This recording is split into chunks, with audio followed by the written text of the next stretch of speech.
advertisement. Biggie Smalls is often credited as one of the greatest rappers of all. Now, the world can finally take a glimpse inside the late icon's life. On March 1st, Netflix will release Biggie, I Got a Story to Tell, the first ever state-approved documentary about the Notorious B.I.G. Nate Christopher George Wallace. Netflix shared the film's official trailer. Get push notifications with news, features and more. Follow and yell. Get the latest updates on this topic in your browser notification. Biggie, I Got a Story to Tell chronicles the life of Wallace ahead of his rise to fame, as told by his loved ones, including his mom Valletta Wallace and his longtime collaborator and friend Diddy, who discovered him in the night. My son was a very smart kid, his mom Valletta says in the trailer, which also reveals there were talks of crafting him into becoming a jazz star because of his musical talent. Biggie blew up overnight.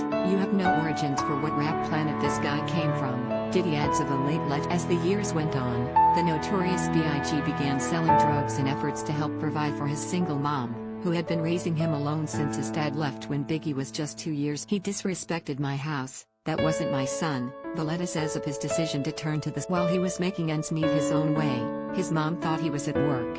Ultimately, Valletta felt proud of her son when he jump-started his career under Bad Boy Records, music magnate Diddy's label. I was happy that he was making something with his life, Valletta continues, but Biggie continued his old ways even though he had already become a rap icon. I said, you wanna do this?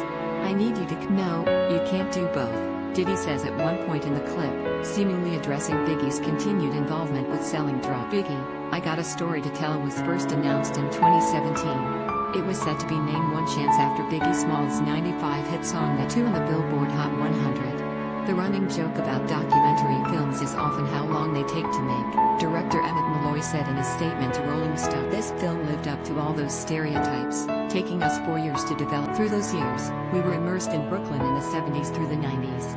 It is easy to see how much Brooklyn has changed since Christopher Wallace was a kid, but it's also clear that many things about being a young black man in this country have not changed. Wayne Barrow, Biggie's current estate manager, and former manager, is an executive producer for the new documentary, which includes early footage of the late hitmaker taken from archives and interviews with his childhood friend Damien D. Rock. Big was always a visionary, Butler said in a statement to Rolling Stone. There will never be such a crazy time in Brooklyn as the 80s and 90s. Out of great struggle comes great art. The Brooklyn kid rapping today won't have the same stories we have to tell. And for Biggie, that's all it was. The Notorious B.I.G. was inducted into the Rock and Roll Hall of Fame in November 2020. Diddy paid tribute to him during the virtual ceremony. Biggie's son CJ opened up to people just days ahead of. People often forget that he was human. He was a regular guy, CJ said at the time. He loved to make people laugh. He loved to care for his people and do as much as he could for his friends. If the world doesn't know anything about Christopher Wallace, it's definitely that he had a good heart and he was a great speaker. The first-generation New Yorker was shot and killed in Los Angeles on March 9, 1996. Biggie, I Got a Story to Tell premieres on March 1st on